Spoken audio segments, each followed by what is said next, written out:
기도로 오늘 예배 시작하겠습니다. 나는 전능하신 아버지 하나님 천지의 창조주를 믿습니다. 나는 그의 유일하신 아들 우리 주 예수 그리스도를 믿습니다. 그는 성령으로 잉태되어 동정녀 마리아에서 나시고 본디오 빌라도에게 고난을 받아 십자가에 못 박혀 죽으시고 장사된 지 사흘 만에 죽은 자 가운데서 다시 살아나셨으며 하늘에 오르시어 전능하신 아버지 한편에 앉아 계시다가 거기로부터 살아있는 자와 죽은 자를 심판하러 오십니다. 나는 성령을 믿으며 거룩한 공교회와 성도의 교제와 죄를 용서받는 것과 몸의 부활과 영생을 믿습니다. 아멘.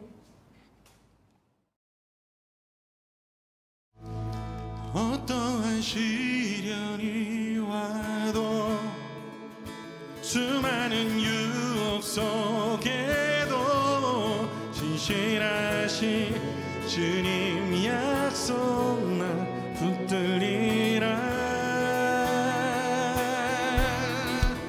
세상이 이해 못하고 우리를 조롱하여도 진실하신 주님 약속 난 붙들리라. 결코 돌아서지 않으리.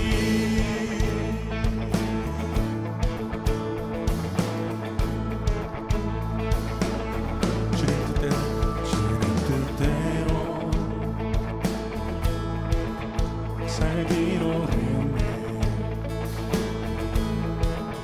주님 뜻대로 살기로 했네. 주님 뜻대로 살기로 했네. 뒤돌아서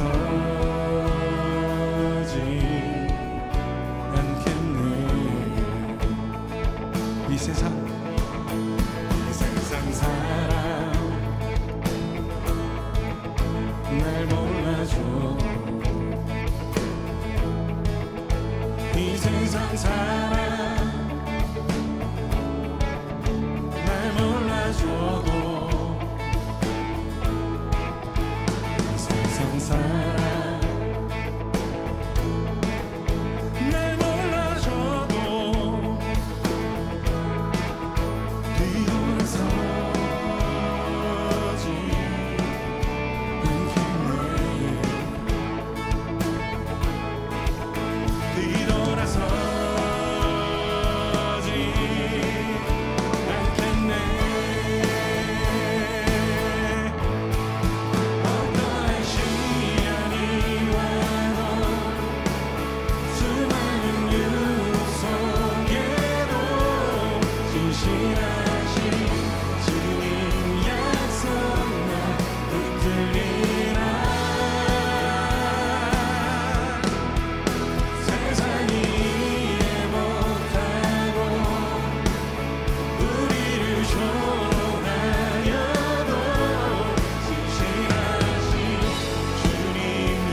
무엇이 우리를 그리스도의 사랑에서 갈라놓을 수 있을까요?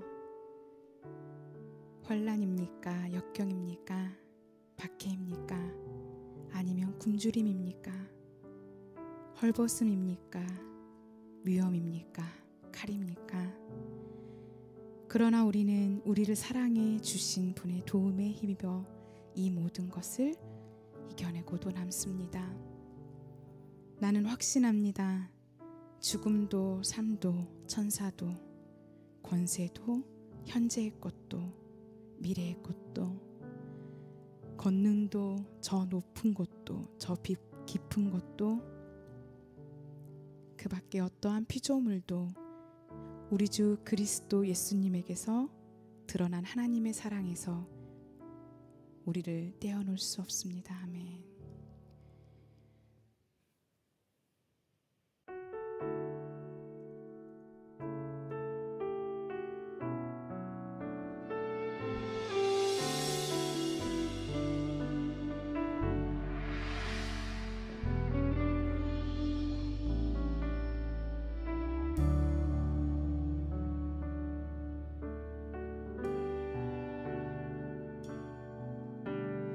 아버지 사랑 내가 노래해 아버지 은혜 내가 노래해 그 사랑 변함없으신 거짓 없으신 성실하신 그 사랑 상한 갈대 꺾지 않으시는 꺼져가는 등불 끄지 않는 그 사랑 변함없으신 거짓 없으신 성실하신 그 사랑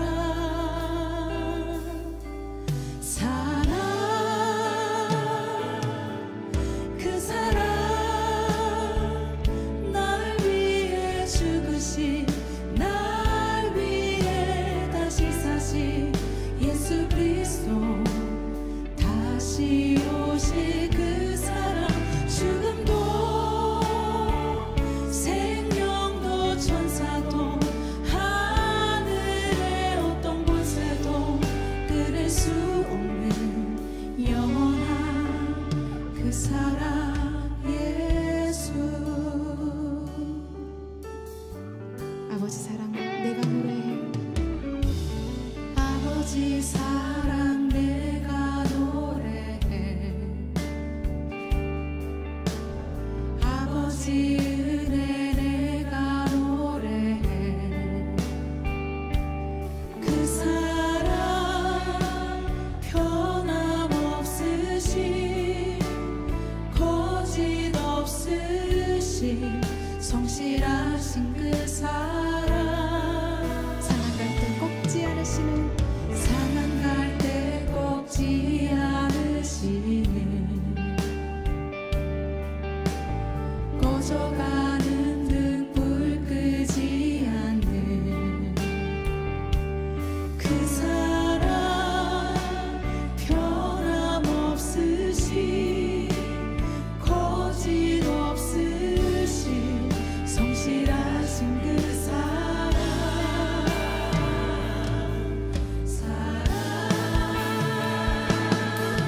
그 사랑 날 위해 죽으신 날 위해 다시 사신 예수 그리스도 다시 오실 그 사랑 죽음도 생명도 천사도 하늘의 어떤 권세도 끊을 수 없는 영원한 그 사랑 날 위해 죽으신 그 사랑 날 위해 죽으신 날 위해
시간 기도하며 나아갑시다. 주님, 오늘도 말씀하여 주신 그 말씀으로 내가 다시 한번 기도했습니다. 주님, 나의 손과 발을 온전히 붙잡아 주시옵소서. 그 어떤 것도 바꿀 수 없는 그 사랑을 우리가 없네 있습니다. 지금 우리가 없는 사랑을 바라볼 수 있습니다.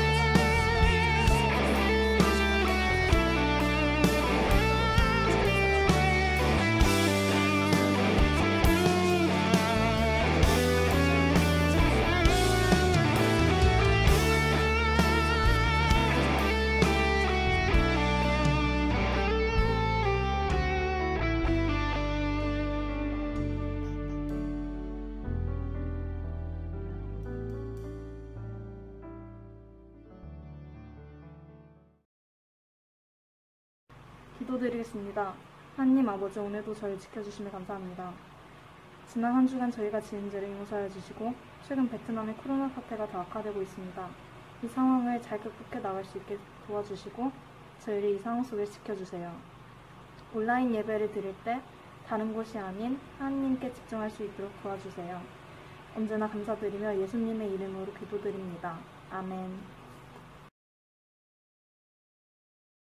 하늘에 계신 우리 아버지, 아버지의 이름을 거룩하게 하시며 아버지의 나라가 오게 하시며 아버지의 뜻이 하늘에서와 같이 땅에서도 이루어지게 하소서. 오늘 우리에게 일용할 양식을 주시고 우리가 우리에게 잘못한 사람을 용서하여 준 것과 같이 우리 죄를 용서하여 주시고 우리를 시험에 빠지지 않게 하시고 악에서 구하소서. 나라와 권능과 영광이 영원히 아버지의 것입니다. 아멘. 오늘의 말씀은 하박국 1장 1절에서 11절 말씀, 하박국 1장 1절에서 11절까지 말씀을 함께 읽도록 하시겠습니다. 선지자 하박국이 묵시로 받은 경고라. 여호와여, 내가 부르짖어도 주께서 듣지 아니하시니 어느 때까지리이까? 내가 강포로 말미암아 외쳐도 주께서 구원하지 아니하시나이다. 어찌하여 내게 죄악을 보게 하시며 패역을 눈으로 보게 하시나이까? 겁탈과 강포가 내 앞에 있고 변론과 분쟁이 일어났나이다. 이러므로 율법이 해이하고 정의가 전혀 시행되지 못하오니 이는 악인이 의인을 애워쌌으므로 정의가 굽게 행하여짐이니이다. 여호와께서 이르시되 너희는 여러 나라를 보고 또 보고 놀라고 또 놀랄지어다. 너희의 생전에 내가 한 가지 일을 행할 것이라. 누가 너희에게 말할지라도 너희가 믿지 아니하리라. 보라, 내가 사납고 성급한 백성 곧 땅이 넓은 곳으로 다니며 자기의 소유가 아닌 거처들을 점령하는 갈대아 사람을 일으켰나니 그들은 두렵고 무서우며 당당함과 위엄이 자기들에게서 나오며 그들의 군마는 표범보다 빠르고 저녁 이리보다 사나우며 그들의 마병은 먼 곳에서부터 빨리 달려오는 마병이라. 마치 먹이를 움키려 하는 독수리의 나름과 같으니라. 그들은 다 강포를 행하러 오는데 앞을 향하여 나아가며 사람을 사로잡아 모으기를 모래같이 많이 할 것이요 왕들을 멸시하며 방백을 조소하며 모든 견고한 성들을 비웃고 흉벽을 쌓아 그것을 점령할 것이라. 그들은 자기들의 힘을 자기들의 신으로 삼는 자들이라. 이에 바람같이 급히 몰아 지나치게 행하여 범죄하리라. 여러분 안녕하세요. 오늘 배경은 무언가 싶죠? 지난 월요일이었던 것으로 기억하는데 정부에서 16호 방역 조치를 2주 정도 더 연장했다라는 그런 이야기를 여러분들이 아마 알고 있을 거예요.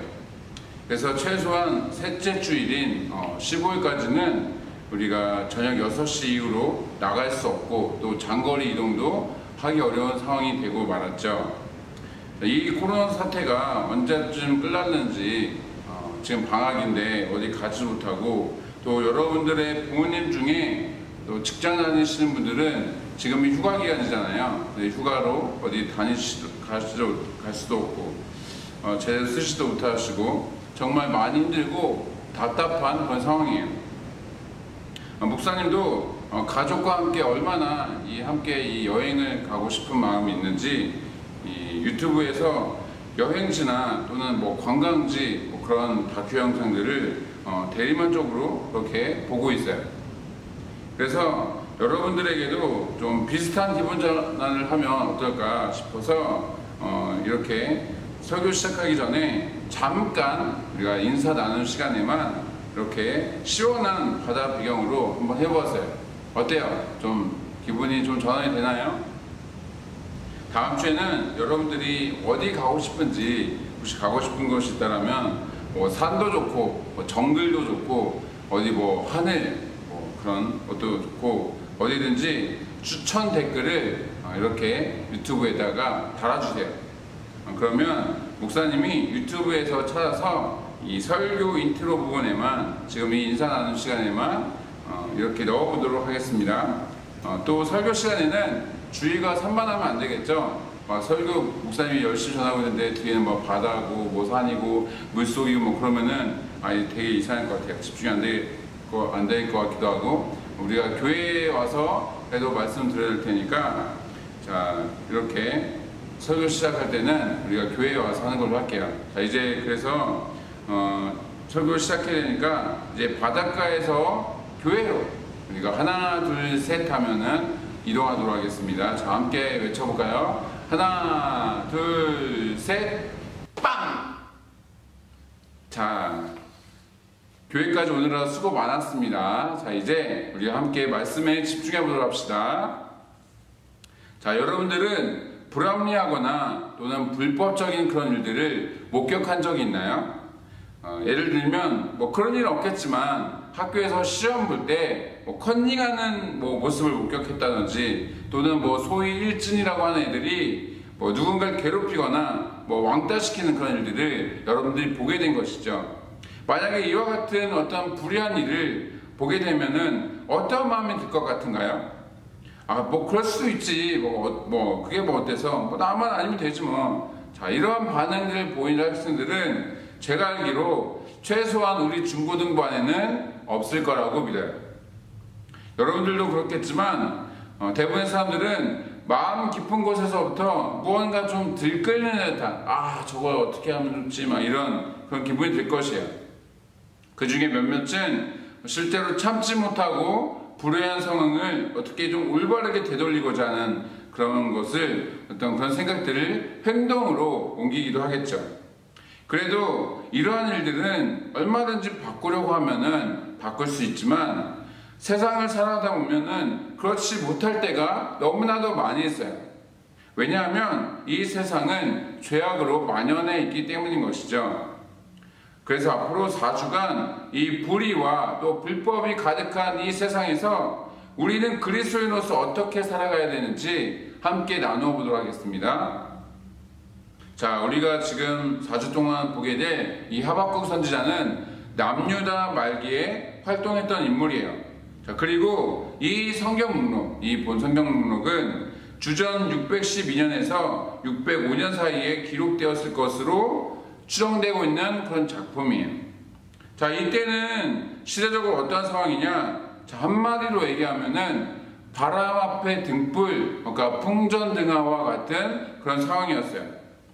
언제 멸망해도 전혀 이상할 것 없는 정말 위태로운 그런 시기였던 것이죠. 왜냐하면 여러분들이 남유다 왕 중에서 그래도 요시야 왕은 그 이름을 들어봤을 거예요.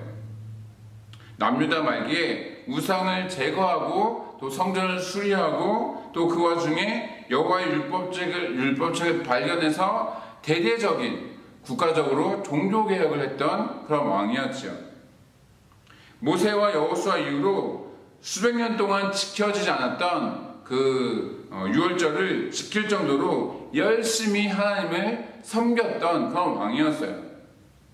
덕분에 약해졌던 국력이 어느 정도 회복될 수 있었던 것이죠. 그래서 선지자들 아니면 뭐 제사장들 같은 어떤 하나님의 사람들은 물론 일반 시민들까지도 이 기대감을 갖게 되었어요. 그동안 아수르에서 우리가 괴롭힘과 어려움을 당하긴 했지만 여호와 신앙을 회복한 이 요시야 왕 덕분에 희망이 생긴 것이죠. 모두들 다윗과 솔로몬 때의 영광을 누리게 될 것이다, 다시금 회복하게 될 것이다 라는 생각을 가졌던 거예요. 그런데 큰 문제가 발생해요. 어떤 문제냐? 자, 모든 국민들의 기대를 한 몸에 받았던 요시야 왕이 갑작스럽게 죽게 된 것이에요. 자, 우리 열왕기하 23장 29절 말씀을 함께 읽어보도록 하시겠습니다. 열왕기하 23장 29절 말씀, 자, 함께 읽겠습니다. 요시야 당시에 애굽의 왕 바로네고가 아수르 왕을 치고자 하여 유브라데 강으로 올라가므로 요시야 왕이 맞서 나갔더니 애굽 왕이 요시야를 무깃도에서 만났을 때 죽인지라. 자, 이전까지 강대국이었던 아수르가 바벨론에게 패배해서 그들의 수도 니느웨가 이제 함락당하고 갈그미스로 도망가서 재정비를 하고 있었던 상황이었어요. 때문에 바벨론을 견제하기 위해서 아수르와 손잡고 갈그미스 지역으로 애굽이 원군을 보낸 것이에요. 물론 우리가 방금 읽은 말씀에서는 애굽이 이제 아수르를 공격하기 위해서 그렇게 군대를 파견한 것처럼 기록되어 있긴 하지만 어떤 당시 국제 정세나 또 원어 성경을 좀 고려해 보면은 우리가 지금 읽은 성경의 번역이 잘못된 것이에요. 다른 버전의 한글 성경이나 영어 성경에서는 애굽이 아수르를 돕기 위해서 원군을 보내었다라고 그렇게 번역하고 있는 것이죠.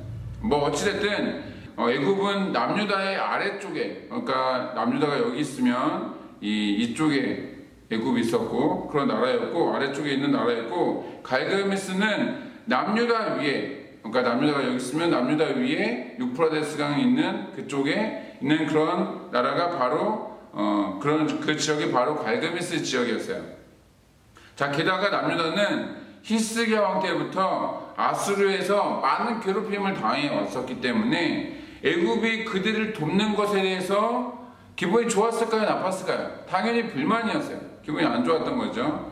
그래서 애굽이 뭐 아무리 남유다에는 야, 우리는 너한테 관심이 없어 라고 그렇게 이야기했다고 하지만 전쟁 결과에 따라서 어떻게 될지는 알 수 없는 노릇이죠. 그래서 애굽의 진군을 저지하려다가 무깃도라는 지역에서 싸움을 하게 되었는데 그 전투에서 요시야 왕이 죽게 된 거예요. 그때가 바로 주전 609년경이었어요. 그러니까 하박국 선지자가 이제 활동하던, 이 글을 기록하던 그때쯤의 시기인데, 요시야 왕이 죽으면서 남유다가 급격하게 쇠락의 길을 걷게 되는 거예요. 왜냐하면 요시야 이후에 세워진 왕들이 하나님을 제대로 섬기지 않았을 뿐만 아니라 애굽과 바벨론이 번갈아 가면서 남유다를 정복하고 간섭하고 그렇게 했기 때문이에요. 왕도 자기를 마음대로 바꾸고 금은 보화도 뭐 빼앗아 가고 뭐 심지어 포로까지 끌고 간 거예요. 자, 쉽게 생각해서 남유다가 바벨론에 의해서 멸망당하는 시기가 주전 586년경이긴 한데, 실질적으로는 요시야 왕이 죽었던 그 609년경, 그때 요시야 왕이 죽으면서 남유다의 역사도 끝이 났다라고 보아도 무방한 것이죠. 자, 이와 같은 상황 속에서 여러분들이 뭐 대통령이나 또는 뭐 국회의원 같은 어떤 국가 지도자 그룹에 소속된 사람들이라고 한다면, 자, 어떻게 할 것 같은가요? 하나님께서 택하신 나라요 또 백성이라는 그런 사실을 자각해서 어떻게든 국가를 다시 일으켜 보기 위해서 뭐 애를 쓴다든지, 또는 뭐 요시야 왕이 회복시킨 어떤 영적 상태와 또 국력을 유지하기 위해서 어떤 힘쓰는 그런 사람들이 있을 거예요. 소위 말해서 충신 타입인 것이죠. 또 어떤 사람은 나라가 망하거나 말거나 뭐 호랑방탕한 삶을 산다든지, 아니면 더러운 곳에 나는 발들이지 않겠다라는 마음으로 조용히 칩거하는, 그냥 집이나 어떤 산속에 들어가서 조용히 있는 사람들의 왕래를 이제 단절하면서 이렇게 있는 사람들도 있었을 거예요.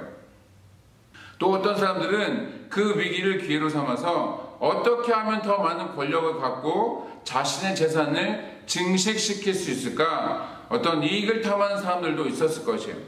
이 중에서 어떤 사람들이 가장 많았을까요? 당연히 세 번째 부류의 사람이에요. 그것이 난세와 말세 또 멸망의 길로 가는 어떤 나라들의 특징인 것이죠. 만약에 훌륭하게 나라를 다스렸던 요시야 왕이 차기의 그 왕위에 오를 그 아들을 미리 정해서 다음에 네가 왕을 해라 라고 그렇게 왕자를 정해서 신앙훈련과 함께 또 통치자 교육을 이렇게 시키면서 천천히 그 권력을 이양했다면 그러면은 괜찮았을 거예요. 그런데 갑자기 전쟁 중에 죽게 돼버리니까 서로 재물과 권력을 차지하고자 하는 그런 암투가 왕실 안에서, 왕궁 안에서 안팎에서 일어나게 된 것이죠. 자, 왕은 세습제니까 때때로 무능력한 왕이 있을 수 있어요, 없어요? 예, 무능력한 왕이 있을 수 있어요. 그러면 밑에 있는 신하들이 어떻게 해야 돼요? 왕을 잘 보필하면서 함께 머리를 맞대고 뭐 지를 짜내든지 뭐 하나님께 매달린다든지 그렇게 해야 할 것이에요. 그것이 신화된 도리예요. 또는 국가와 백성들 위해서 밤이고 낮이고 힘쓰고 애써야 돼요. 그것은 지도자의 책무인 것이죠. 그런데 왕을 잘 보필해서 나라를 바로 세우려고 한다거나 또는 국가와 국민들을 잘 보살필 생각을 하기는커녕 뒤에서 왕을 조종하고 또 백성들로부터 착복해서 재산을 늘리고 바벨론이나 애굽에 편들어서 자신의 어떤 권력과 영향력을 이렇게 좀 확대시키려고 하는 그런 아주 부정부패한 관리들이 넘쳐났던 것이에요. 자, 함께 예레미야 38장 4절 말씀 읽어보겠습니다. 예레미야 38장 4절 말씀 함께 읽겠습니다. 이에 그 고관들이 왕께 아뢰되 이 사람이 백성의 평안을 구하지 아니하고 재난을 구하오니 청하건대 이 사람을 죽이소서. 그가 이같이 말하여 이 성에 남은 군사의 손과 모든 백성의 손을 약하게 하나이다. 자, 요시야 때부터 선지자로 활동했던 이 예레미야 선지자는 요시야 왕이 죽고 나서 급격하게 몰락하는 남유다를 바라보면서 하나님의 말씀을 전했어요. 너희가 바벨론에 항복해야 된다. 또 하나님께 돌아와라. 그런 하나님의 메시지를 있는 그대로 선포한 것이죠. 그런데 신하들은 백성들에게 불안한 이야기를 한다고 해서 그를 잡아들인 것이요. 자, 왜 그랬을까요? 실제로 정말 백성들을 불안하게 만드는 것이 염려스러워서 그렇게 감옥을 잡아들인 것일까요? 그렇지 않아요. 자신들의 주장과 전혀 상반되는, 아니다, 우리나라는 튼튼하다, 건전하다, 전혀 문제가 없다, 하나님께서 우리나라를 바로 세워주실 것이다 라고 어떤 그런 상반되는 말씀을 예레미야가 하고 있으니까 혹시라도 불이익을 당할까 싶어서 예레미야를 잡아들인 것이죠. 자, 이런 식으로 여러분들이 불의한 환경을 목격하게 된다면 자, 어떠한 생각과 마음이 들겠어요? 아마 피가 거꾸로 솟는 듯한 그런 마음이 들 것이에요. 힘과 능력이 있다면 모조리 그들을 처단해서 또 감옥에 가두거나 어떻게 사형을 내리거나 그런 싶은 생각을 가지게 되겠죠. 그들이 하나님을 모르는 어떤 이방 민족들도 아니고 예레미야 같은 선지자는 분명하게 하나님의 말씀만을 전한다는 사실을 그들이 알고 있었을 것인데도 불구하고 말도 안 되는 누명을 씌워서 어려움을 주었던 것이에요.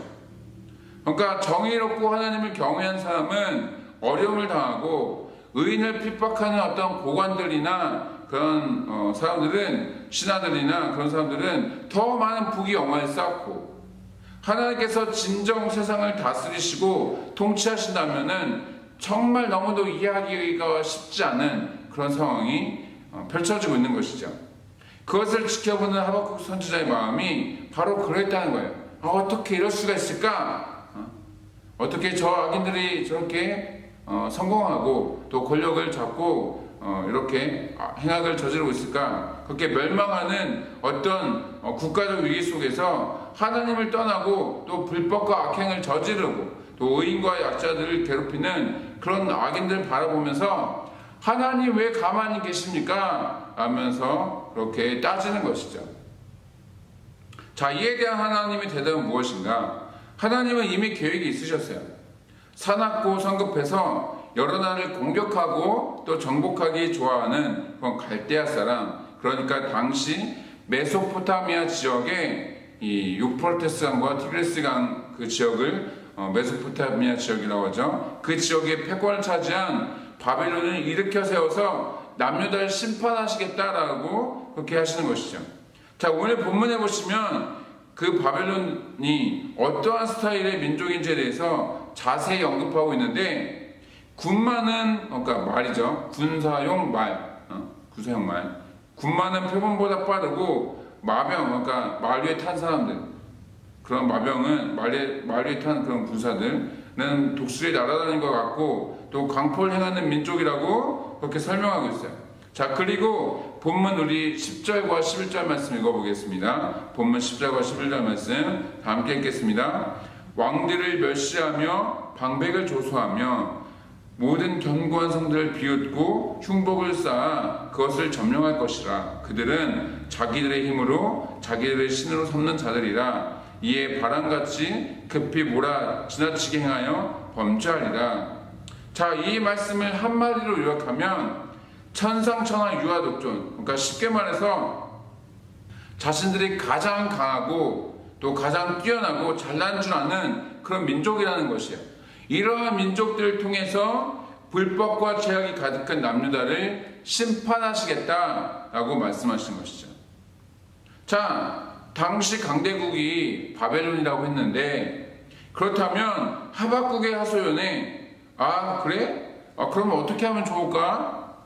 옳지. 지금 바벨론이 가장 힘세니까 저 바벨론을 좀 들어다가 쟤를 보고 남유다를 좀 혼내주라고 해야 되겠다 라는 느낌으로 하나님께서 응답하신 것일까요? 전혀 그렇지 않아요.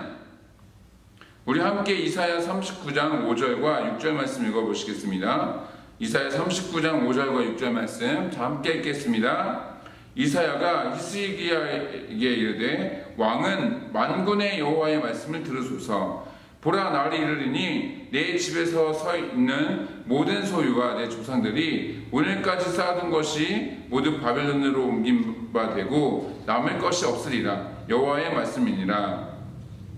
자, 이게 무슨 상황인가 하면 히스기야 왕이 죽을 병에 걸렸었어요.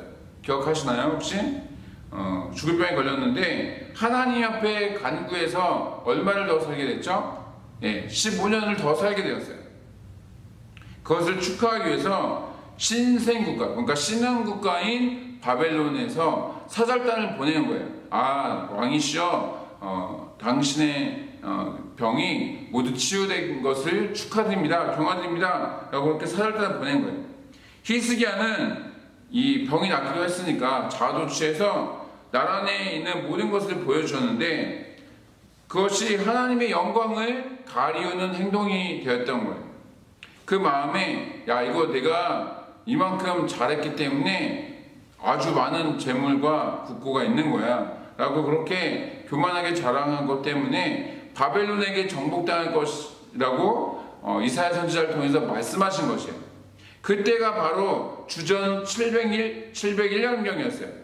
자, 오늘 본문이 대략 90년 후인 주전 610년경쯤 되는데, 하박국 선지자에게 다시 확인시켜 주신 지 25년 정도 흐른 다음 그 주전 586년경에 이 말씀들은 완전히 성취하게 되는 것이죠. 이렇게 하나님께서 말씀하신 그 일들을 반드시 이루는 것을 우리가 볼 수가 있는 것이죠. 자, 말씀을 마치겠습니다. 우리는 하나님의 시간 속에서 순간적인 존재에 불과해요.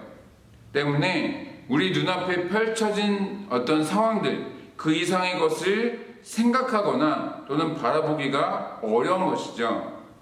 하지만 하나님은 영원하시고 모든 일에 분명한 목적과 계획이 있으신 분이세요. 그 목적과 계획은 언제나 선하시고 또 은혜로우시고 또 의롭게 세워지고 진행시키는 것이죠. 어떤 경우에도 임기응변을 하신다거나 대처하신다거나 성의 없이 대충 하시는 일이 없으신 거예요. 무엇보다 갑작스럽게 일하시지 않으시고 미리 말씀하신 이후에 그 말씀대로 역사하시는 분이신 것이죠. 자, 그 하나님 앞에 그렇다면 우리의 반응은 어떠해야 할까요? 지금 당장의 상황을 보면서 소위 말해 신세한탄하거나 어떻게 하면 어떻게 이럴 수가 있습니까? 저에게 이렇게 할 수 있습니까? 라고 그렇게 신세한탄하거나 원망과 불평을 내려놓지 말기를 바라요. 우리의 생각보다 훨씬 더 크고 놀랍게 역사하신 하나님, 그리고 성경을 통해서 여러분에게 약속하신 바를 이루실 그 하나님, 그 하나님을 기대하시기 바래요. 그렇게 해서 선하시고 의로우신 하나님을 날마다 경험하고 또 그 하나님을 찬양하며 살아가는 우리 중고등부가 되기를 주님의 이름으로 축복합니다. 함께 기도하시겠습니다. 사랑의 아버지 하나님, 우리 중고등부 학생들이 현재 자신 앞에 펼쳐진 상황들만 바라보지 않게 하시고 그보다 위에 계시고 높이 계신 여호와 하나님을 바라보며 또 하나님께서 선하고 이롭고 또 은혜롭게 역사하실 그것을 기대하며 나아가게 하여 주옵소서. 그래서 언제나 하나님을 찬양하며 하나님의 이름을 높여드리는 우리 중고등부가 될 수 있게 하여 주시고 또 그런 우리 중고등부를 통하여서 하나님 영광 받아주시기를 소망하며 감사드리고 사임하신 예수님의 이름으로 기도드리옵나이다. 아멘. 이 시간 봉헌 찬송 드리면서 준비하신 예물 마음을 모아 뜻을 모아 정성을 모아서 하나님 앞에 드리도록 하시겠습니다.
사랑의 아버지 하나님, 주님의 크신 은혜와 사랑에 감사를 드립니다. 우리가 계속해서 비대면 상황이어서 비록 가정에서 또 각자의 자리에서 온라인으로 예배를 드리는 상황이지만 그래도 우리 중고등부 학생들 이 시간 잊지 않고 하나님 앞에 나올 수 있게 하시니 감사를 드립니다. 또한 하나님 앞에 예배하며 나올 때 빈손으로 오지 않고 마음을 모아 뜻을 모아 예물을 준비해서 하나님 앞에 드릴 수 있게 하시니 감사를 드립니다. 그 마음 가운데 또한 그 손길 가운데 또 그 드린 예물 가운데 주님 축복하여 주시고 날마다 또 하나님 앞에 쓰임받고 또 하나님께 기쁨이 되며 또 하나님께서 세우시는 그런 하나님의 사람으로 사용되어질 수 있도록 주님 함께하여 주옵소서. 감사드리고 사임하신 예수님의 이름으로 기도드리옵나이다. 아멘. 이제는 우리 주 예수 그리스도의 은혜와 아버지 하나님의 극진한 사랑과 성령 하나님의 내 주 교통 역사하심이 모든 상황 가운데 환경과 상태를 바라보지 않고 오직 신실하고 또 선하고 은혜롭게 역사하실 그 하나님을 기대하며 또 그분을 찬양하며 원망과 불평보다는 감사와 기쁨으로 나아가기로 결단하는 우리 모든 중고등부 학생들 가운데 또한 우리 선생님들 가운데 또한 우리 모든 삶의 토전들 가운데 지금부터 영원토록 함께 하시기를 간절히 축원하옵나이다. 아멘.